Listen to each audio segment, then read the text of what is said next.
on this. I know you talk about drugs, and I have my nephew over here, and he's in college. I'm gonna let him introduce himself. He participated because he talks more about educate people, especially when it comes to weed. And me and him was having a conversation, and I was just talking. Being a African, talking on the African side, which was talking bad about weed. And so he had something to say on that. So I told him to call the show today. But since we can't do the YouTube side, I got him here to see what do you think when it comes to weed? What is your choice of drug, first off? Money. Money is your choice of drug. Okay. Other than that, do you take anything else as far as to get... I smoke weed. Okay, so what do you feel? Do you smoke weed for like depression? What does weed do to you when you get high? I get sleepy. I get happy. You get happy. Mm-hmm. So what about you? So for me, like you said, like do you smoke weed for like depression? I smoke it to like get out of this world. Like when you're high, it's like you just forget about everything. Mm-hmm. You're just like. I'm happy. Like she said, I'm happy. Like I feel at peace, and it's just like I feel free. Okay. So I was saying, I personally, when it comes to weed in the African community, and a lot of people, the way they think about the drug is that it's bad, like period. Because nowadays, even though it was natural back in the days, I don't know about now because nowadays it's mixed with a whole lot of different things. So this is where my nephew came in because I was telling him that it's mixed now and it's bad. I just feel like it's bad at this point, even though I used to do it at one point. But still, it still doesn't move the fact that it is bad. You know what I'm saying? So this is where my nephew has something to say about it. What did you say, Rudolph? So me being a typical marijuana connoisseur or weed connoisseur, whichever one you would like to call it, I say weed has a lot of good aspects to it. Used the right way, it can contribute to bringing you a healthier and more, I want to say, less stressful life compared to other drugs out there like cigarettes, like nicotine, or alcohol. Like alcohol brings you down. Weed does two things. So there's sativa, and then there's the other one is called, I forgot what the other is. Indica, yeah. So sativa, it's like a head high, you have a body high. It elevates you. So if you're someone who's, say, having back pain or suffering from like just anything minor issues, if you say you take one or a couple hits of weed, you're going to be relaxed and you're not even going to be thinking about those issues that were bothering you before. And like what your guest said earlier, she said weed makes her sleepy. Weed can do that, and for people who are suffering from lack of appetite, it can also give you something we like to call munchies, which can help you eat. It gives me that. Because when I get depressed, I want to eat. So if we have all these ingredients and if we can do all these things, why do parents feel like weed is bad for the kids? Because that's the conversation. That's where he came in. Okay. I was going to let you finish. No, go ahead. I can hear you. Parents feel like weed's bad for their kids because of all the negative stereotypes that's brought upon weed. At first, originally all the negative stereotypes started around the 1940s, 50s, whenever there was a lot of immigrants coming in from Mexico to the United States. So they wanted to give that community a drug that would associate with them. So that's why they call it marijuana, because it's a Mexican name. The real name is not marijuana. It's THC, which is short for tetracannabinoid. So it's a really long word, but that was associated with the Mexicans coming in from Mexico, and white people, or the white people native to America, who took the land from the Native Americans, they used that to go against the Mexicans and the African American community, which you can also see in the 80s with Ronald Reagan. Okay, so if With that, go ahead. Go ahead.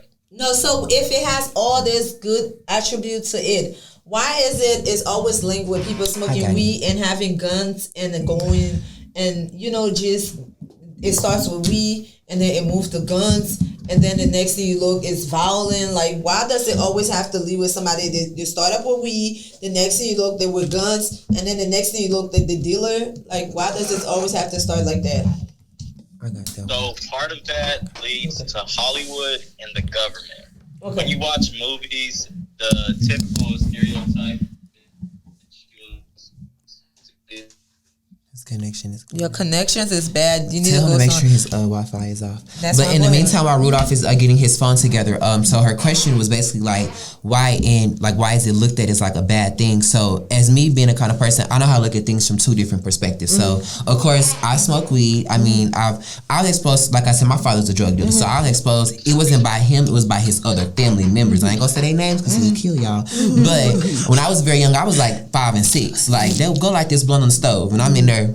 You want to hit it? Right. And just like that. But, okay, so this is like the bad way because I come in from two perspectives. Reason why, because people call weed a gateway drug, in which it is. Because in my family, like a lot of people, they start off smoking weed and they chase a higher. That's what people always point to. That like when people start smoking weed, they get high for a very long time, they get bored of it. And they want to get higher, so they start doing things like crack, heroin. They just bump it up. Then you also have people who mentally know how to control that and just be like, I just want to smoke weed. That's it. That's all I want to do. And then, like he said, with the good positive thing, people who have like disabilities and like back pain, like they have the oils, and that's why I feel like they basically legalized in some states because they saw the pros of weed, but then the cons and the reason why it's bad in our area is because, think about it. Imagine like you put weed in a very productive, like rich place. Everybody gonna be good, but then you put in a place where like everybody's like homeless. You got a mixture of like crackheads, and then it's like weed becomes a bad thing because of the people of the area that they put it in. And it's like just like how he said with I didn't even know that the Mexican that's where it started from. I didn't know that. I just thought it was something. I didn't know that neither. And they sold it, so I just learned something new. And it's just like it's really about where you put it at. It's just like how they said back in the 80s they put crack in a bad neighborhood. You know what you're doing when you don't put something like to make it spread and like exactly. You know what I'm saying? So that's like kind of the case in point of with him. But good or bad, it's like it has its pros and cons. But to me, I don't have a problem with weed. I mean, me either. I just don't have to smoke it. I smoke it just to help me with, like a little. It's not an addiction. It helps me sleep and it helps me eat when I get very depressed. I don't want to eat. So what would you say, Rudolph, as far as why is it when the young generation, when they start smoking, like in your 14, 15, because most teenagers start at that age, why do they always start to take it to school? The next thing you look, they're with the crowd, with the guns. Like, why do they just not smoking and just chewing? Because marijuana don't always, every child, whoever decides to pick it up, or the children that their parents are allowing them to smoke it, their brain activates differently. Oh, the effect of it. The effect of it. Some of the kids, their brain just doesn't adapt to it. You said the guns. I feel like this to me because I want to know because every time there's somebody that's smoking weed, they always attach the guns and then it move from there to coke to something else, So that's a lifestyle thing. So for example, me, like I'm very young. I grew up in Dixon. Like anybody who knows, like my father's a drug dealer. So like how it goes is you start smoking. First of all, you're in a community, you're in the hood. So you start smoking weed, then you grow up, and then somebody be like, "You want to sell weed?" And you be like, then you look at the big dogs. Like anybody who was young looking at my day, you look like, "Damn, that dude got all the cars, he got all the money, the girls, the guns, and it's like it go from you smoking weed, then you start selling weed to your friends, and then you start. So that's what I'm saying. So does that have something to do with the weed affecting your thoughts to the place that you move from? What you're already going through. Period. Yeah. If you see somebody else doing it, you're gonna think it's okay. Say, for instance, I'm the 15-year-old, 14-year-old, and I see you doing it. You're my uncle. You're living like, or you my big friend, and I see that if you doing it, I feel like it's okay because you're young. You're still naive and gullible, so your brain is not mature enough. Okay, we listen to you. To also add along to that, when you're young and you're not educated about things, like, for example, say a 13-year-old is learning about sex. He sees a female that's attractive, and nobody has told him what happens whenever he has sex. If he's not educated about that and he goes on to have sex, he's going to end up getting someone pregnant. The same thing goes for weed. If a young person smokes weed and they weren't educated by someone older or more experienced with weed about weed, they're going to go on to use weed in the bad aspects. Instead of using it for stress, they're going to use it to relax their mind. And whenever you use weed, then you're not in the right mind of thinking. So you saying pretty much that if you did not get thought or the experience from a person that is already experienced, it can affect you in a bad way, right? Okay. So pretty much, he's pretty much saying that we need to teach our kids at a very early age. It's all about how you're introduced to them. So, but I still feel like, because I'm from Africa, baby, I ain't gonna talk to no 14 years old about smoking. Man, hold on. The older African generation, they are stuck to their traditions. They don't want to renovate things, to change it to a new life, and that is the issue. Yeah. Old tradition. I don't know. I don't find it funny talking to a 13 years old for sex, about sex. I don't find it talking to. You have to. I don't find it funny talking to a 13 years old about weed. I mean, what you're saying make a lot of sense. I understand it, because you have to teach your kids about these things in the world, because that way they would know these things was good and was bad. You understand? What he's saying is right, but it's just like, at the same time, you as a parent, it's so hard for you to just sit there and talk with your kids like, okay, you want your kids to learn. Let me tell you about men. They're gonna have sex with you, and you're gonna open your legs, and they're gonna put. Yeah, I don't know. I have a 14 years old now, and I still don't know if that's the conversation I want to have. And it's sad, because at the end of the day, you don't want to find out that they're doing it behind your back, and then you just hear that, So you rather educate them. It's just like my mom. So first off, like, just being how I was raised, my mama, she grew up real fast. Like, she had her first child. My sister, she was like, 18? She was at Lincoln, her senior year. Big tiger.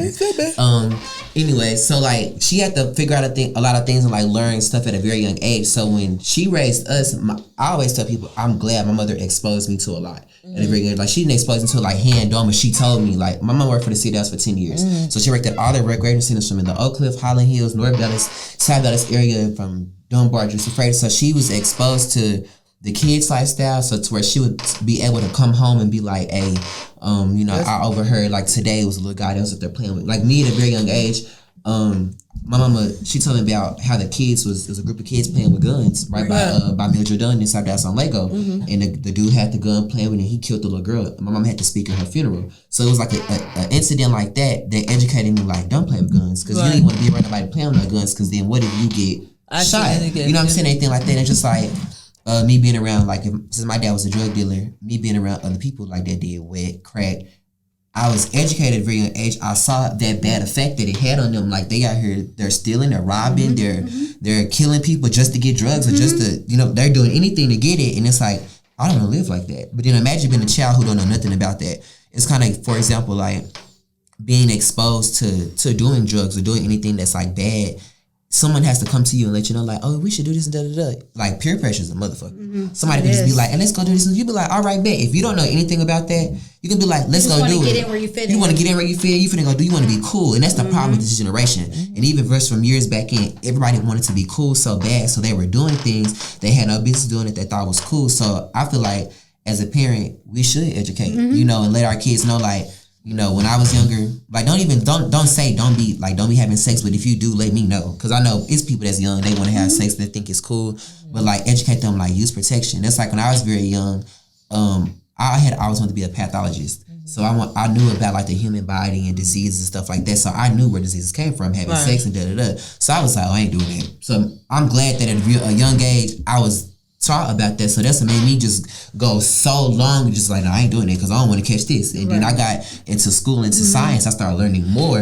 It's just like, okay, so it's really just about, what you about to say? No, I know you're 23, right? 20, so I turn 22 next month. Okay. So the whole time, your whole process of being, your lifestyle, you being gay and gradually growing into that, Did you ever at one point in your life try the other route? The other route. So actually, like, for example, like I had said, I was exposed, like the way it was to me, it was like it was okay. So I didn't know anything about being gay. So as me seeing my mom, my dad, I see like that's a woman, a girl. I've had girlfriends, you know, like women has always been attracted to me. So when I was a kid, they'd be like, oh, you know, I want to date you, dude. I'm cool. I'm in the hood. So, you know, they see like, by my dad being a drug dealer, I had everything. I had like all the nice clothes. So I attracted girls. So like I always have had girlfriends. I've kissed girls and all that. But then it's just like, as I got older, it was just like, since at a very young age, and that's what I was exposed to, that's what I'm used to. But have you had anything sexually with a girl? Like, have you had sex with a girl? Yeah, I've had sex with a girl. I kissed a girl. I've done all that, yeah. And you didn't, and it's like, even after you tried, you didn't feel like that's what you wanted to do? Because for years, since a child, I was exposed to that. And that's all you know. So that's all I know. So that's what I was comfortable with. That's what I was used to. And then it was just like, as I got older, it's like, people be like, you know how girls know, they be like, if you try my pussy, I'll turn you straight. And then you be like, you're not going to turn me straight. And as me being like a dancer. So, friend, you tried something and you didn't turn straight? No, and I'm going to tell you, see, the thing is, okay, people look at sex differently. Like, for example, me, I look at sex as like, I just want to please you and go ahead and go about my business. Like, I'm a pleaser. So I know what I'm doing. So people, like, making love, that's different. But like me, if I'm just going to go ahead and wound real quick, I'm going to do my big one and I'm just going to go ahead and go. So it's like with me, a girl tell me that, I just be like, you think so? And they in love with me. Because they be like, who taught you that? How you not do that? And it's like, nah, it's just something I learned. Like, you know, you think you finna turn me, but in reality, like, I know what I like. Like, this is just, I like dudes, but I like girls too. But it's like, I can deal with both. Like, I ain't gonna say I'm a pro, but it's like, I've been doing it for a long time. So it's like, can't nothing change me. But since a child, I was exposed to like being with a man and in a very wrongful way. And it's just like, it's like I said, it's an attachment. It's like, okay, that's all I know. That's all I know what to do. And I mean. So what advice do you have for somebody that's dealing with being gay, but they're still in the closet, or somebody that was molested and they're afraid to come out to tell the parent, or somebody that is being molested right now? What advice do you have for those three questions that I asked? So I'm gonna answer the first one. So if you are young so first, if you've been molested, quickly since the way black communities are, they don't like kind of help out with that, kind of sweep it under the rug. So I feel like you have to go to like a drastic extent. Like you have to tell somebody else. Because like, let's say for example, you tell your mama, then nothing happens. You need to try to find somebody else and tell them, because literally like my therapist, she told me, she was like, you never realized how over all these years this has affected you. And I was like, I didn't know, because I thought it was normal. But in reality, that wasn't normal. So it's like, now that over all this time, I thought it was, and it's not. So to a child that is in that situation, tell somebody and get help. Talk about it. Don't bother that in, because over the years, that's what I did. I bottled it in. I held all that in, and that's where that anger, that aggression comes from. That's where like me just, even like being in school, as soon as somebody was to be like, they'll get into me, they'll be like, oh, you gay, I'm whooping your ass right there on the scene. Like, that's how it was. Like, growing up, it's like, it makes you be very, like, defensive. Like, that's why I am now. Like, you whoop them right on the scene. Oh, you know that. Somebody calling you. But it's just like being in that lifestyle is hard. So, like, even if there is a child, you really need to evaluate that and make sure, like, that's what you want to say, that's what you want to do. And if you're confident, go ahead and do it. Now, if you know your parents are like homophobic, or you know your parents don't support that, in my mind, I would think like you need to try to probably like hold off on it and try to educate them over a certain amount of time and get them into it. Then you know how some people be like, oh, you can tell when a person is gay, or you can tell like a child like me, when I like working at the job where we used to work, you know, I was encountered with a lot of kids. Kids love me from TikTok. Like the people I'm on live with now, they be, I love you too, you know, you dancing, I love your confidence. And like when I run into kids, and if I could look at a boy and automatically tell that he's gay, I instantly pray for him. Instantly. Like you can just tell in a child, like in a boy, that like, oh yeah, he gonna be gay. And I instantly pray for him, because it's like, they don't know what they're getting themselves into. You never know what they're going through at home. You never know what made him gay. It's like people be like, oh, you're gay, da, da, da. You don't even know that I'm gay because my cousin was molesting me, and I thought that shit was cool, and I thought it was normal. Whole time it wasn't normal. Whole time I was exposed to something at a very young age that I wasn't supposed to be, and it made it seem like it was a game. You made it seem like this is cool, that we could do this, and that's really not what that is. So back to your other question, you was like, How do you tell them? Yeah. How do you tell them to come out? To be honest, if you, I feel like you should probably practice with one of your friends or practice with one of like a close family member. Now I'm gonna tell you, like from my instance, I remember talking about this out loud. I was in the process of telling my cousin, and I was telling my cousin like, oh yeah, so and so he did this to me, da da da da, and I was like, don't tell nobody.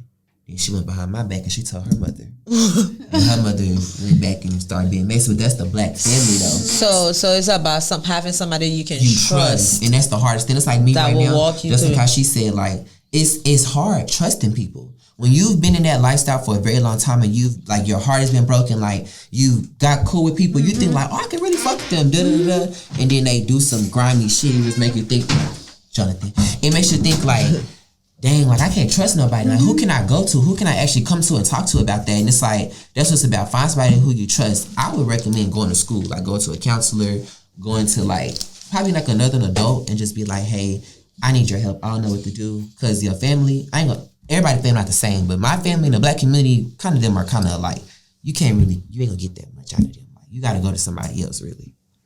Yeah. Okay. That was good. So somebody out there, if you're going through whatever Taryn has went through as far as you being gay or you being molested by home with your family, your friends or whatever. Tell somebody. Confronting somebody, talk to somebody you can trust. Mm-hmm. Do not deal with it alone because it's because I did. Yes. You fucked me up. I'm fucked up now. Like, so it's a thing that it goes on with you throughout your life. Like it's to a point where I don't trust people.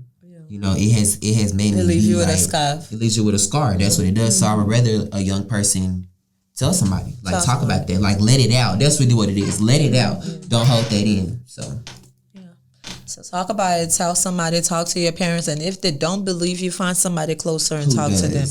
It's hard for anybody to believe you, but find somebody. Somebody will believe you. Mm-hmm. So, honey. What advice do you have for the younger generation out there with everything you have experienced? You've been sold by your mother. You're still fighting the system to get your kids. You've been pimped out. You've done it all. So you have a lot of experience. But in it all, you now have turned a different path. Mm-hmm. You're better now. You're in a better place. You're married. You look gorgeous. You have healed from all these things from 5 years of being the fire. Your mom selling you. But look at you now. You are not those things now. So you're moving forward. So how can you help somebody that's going through that same path that feel like, oh, you know what? It's all about my money. And if it's not about the money, I'm not putting my bag down. So how do you stop the next female that's going down that path to slow down and stop?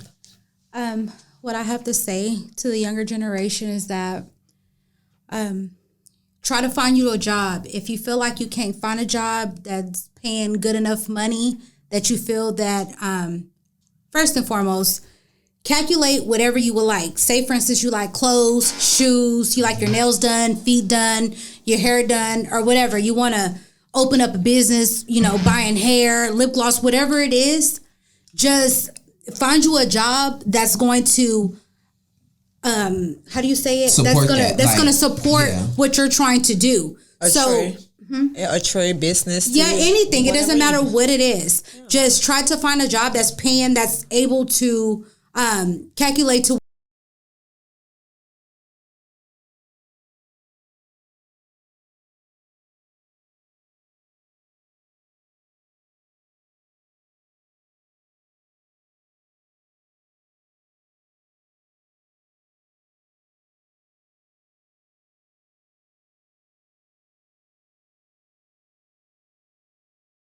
Right. But guess what? I prayed and God gave me another solution, another source of income, as far as like rather if it's me asking my wife for it, but which she's very supportive. I don't have to ask for it, right. But it's the principle. I put in multiple applications. I'm just waiting for more people to reach out, but it is a struggle. So all I have to say is that just pray about it. Just think twice before you do. Stack your money, regardless of what you're trying to do. Sometimes you got to crawl before you can walk. I don't care if you putting out a lemonade stand, trying to hustle up, selling 5 lemonade cups a day. I don't care if you starting off making nails. do that shit. You know what I'm saying? I'm telling you, because if I had these options or someone to teach me back then when I was younger, what I know now, I would probably more than likely wouldn't even been out there selling myself. I would have been somewhere better than where I'm at now. I'm happy where I'm at, but I'm not content or satisfied to be 33 and not in a position where I would like to be. You get what I'm saying? So with that being said, stack your money. You know, like I said, ask for help if you're not able to do it alone, you know? So. Okay. So guys, again, have somebody you can trust in your corner. Stack up on your money. Cut your coats according to your measurement. Live according to your budget. Pretty much. That's what she's saying. Stop living above your means. There we go. That's exactly what she's saying. So with that being said, this woman has been through hell and she survived. If she can do it and he can do it, you can do it. With that being said, my nephew is over here. So what advice would you give to the younger generation when it comes to marijuana? Because they think that marijuana is, especially the parents that do not educate their kids when it comes to marijuana. What advice will you give to them while you're over here, Rudolph? I would just tell the parents to be more open about things with your kids, because it's better for them to learn it from you, which is where we learn most things from our parents, than to learn it from our peers, because majority of the times our peers do not have all the information and they're not themselves mature either. It's better to learn it from a fully developed brain. And for younger kids, I just say, don't be so quick to rush into things. Live your childhood to the fullest, because if you don't, you're most likely going to regret it when you get older. Just, that's with everything. Like, going to school and enjoy school while you can. Enjoy school, especially in the U.S., enjoy school while it's free, because college tuition or any higher education is not free. And once you graduate high school, a high school diploma will come in very handy and lead you in better directions than you could ever imagine, especially if you listen to your parents. I wish I had listened to my parents about more things than I didn't. And sometimes when I look back, I'm like, if I had done this better and put more thought into it, then it would have came out with a better outcome. Because me getting in my hands into weed and trying to learn more about weed by myself and experimenting with that has led me to has led me into bad situations throughout high school. Yeah, and did you learn from it? Yeah, I definitely would say I have learned from it, but it was never weed that got me in those situations. More case of my thinking towards getting the weed, or how I felt after I consumed it. Okay. So, and with all of that you was going through in high school, I know you still was able to maintain your grade. What was your GPA? My GPA graduating high school? Yes, graduate. While you was attending high school and graduating high school, what was your GPA? So my GPA, while that was going on, I believe my freshman year, everything was good. My GPA was a 3.5. So we can have good causes. Graduating high school, my GPA was a 3.3. Okay. So where are you right now? Where do you stand right now? Are you in schools? Right now, I am in college, and I can use my past experience with weed to reflect on how far it has brought me. Okay. I attend the University of Kentucky, and some days when I do feel overwhelmed, my mom not listening to this, but yeah, mom will be listening to this, so you will get that whooping. Let me let you know now, because you're still an African now. Let me just let you know now. So go ahead. Sometimes I may think about the weed, but I remember all the things that have happened in my past. So now I have restrictions on what I do with it and how I use it. Okay, so now you're more aware and you're more experienced. But as far as that goes, you're doing good in school right now, right? Yeah. The Gloria. My second year of college. Also, I'm sorry to cut you off.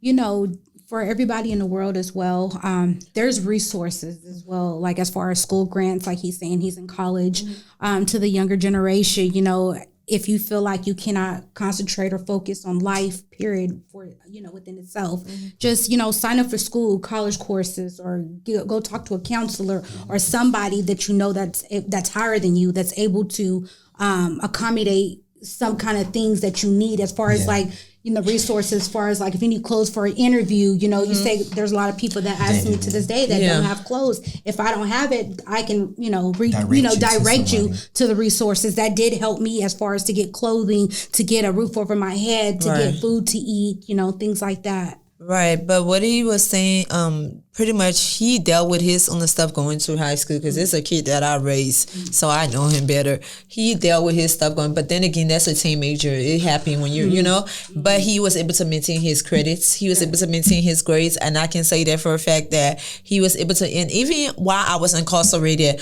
I didn't want to tell them I was incarcerated. I didn't want to tell my nephew. I didn't want to tell my niece because they were really close to me. These kids are so close to me to the point that they would pick me over their parents. So it affected them in school. So I didn't really want to talk to them. I tried my best to stay away from him. But he has been so mature to the place that he was like, we can talk. You can actually tell me, like, you can talk to me about these things. I don't want to hear it from somewhere else. Like, I literally have to hear your news from social media. I want you to talk to me. There's nothing nobody can do or say to make me love you less. You're still going to be my favorite. So I want you to talk to me. And so I say this to say that even when he was going through the weed situation, he could talk to me because my family, you know, everybody got the black sheep and I happen to be one. And I'm that. And I'm the one that, when your mom said no, call me, I'll say yes. So me and my nieces, nephew, and cousins, we got a good bond because when the mom said no, call Auntie Gloria, she would say yes. So, and not to the bad things, but, you know, I would just, you know, so I say to say that he went through a lot, but he was able, and that's why I'm so proud of him because he was able to maintain his grades. He was able to maintain a lot of things because it affected them in a whole lot of way when I got incarcerated because these children was born in my hands literally. So I'm proud of him, where he have come from with the weed. I know it helped him deal with, you know, help him keep him focused, you know, because it can be used for different things. It all depends on how you use the drugs that make it a drug. You know what I'm saying? Definitely. And it depends on how you take it. Even Tylenol can be bad. It can be a drug too. Definitely. You can get addicted on Tylenol. Yeah, I know a lot of people that got addicted to BC because it's how you take it. And so people overtake it and then they abuse it and make it bad for everybody else. So I want to say thank you guys so much for coming on the Glow Show, Talk with Taryn and Total Love. Again, this is my host, Taryn. Hi. And then this is our special guest. And we have another special guest you guys going to see in pictures. Thank you guys for coming and stay tuned for more episodes. This is where you come and tell your life story. Go ahead. You got something to say? You're welcome. Go ahead, Taryn. All right, you guys. So that wraps up everything basically, right? Cool. So I enjoyed the talk. It was very wonderful. So what I will do, you guys could check out on my Instagram or my TikTok. I want to have a behind the scenes like conversation with them so we could post a little glimpse of what we talked about, and you guys just stay tuned, okay? Yeah. So you guys can go follow me at _honey for the money. It's _HONEY, the number 4 THAMONEY, which is _honey for the money. And also my Instagram is the same, I believe, or it's Nina Stacks, which is NINA and then STAXX. Make sure you guys go follow me and and click that link in my bio on my TikTok so you can subscribe to my YouTube channel. Can I say one more thing before we go? Yeah, I told you just how. So basically what I want to say, you guys, this is what literally fighting through your battle looks like. You never look like what you're going through. So if anybody's out there, y'all are going through something, it's not going to last for a very long time. It's not going to, don't let it beat you up. Because let's see, when this woman walked in today, I didn't even know her story and she's beautiful. You never know what someone's going through or went through.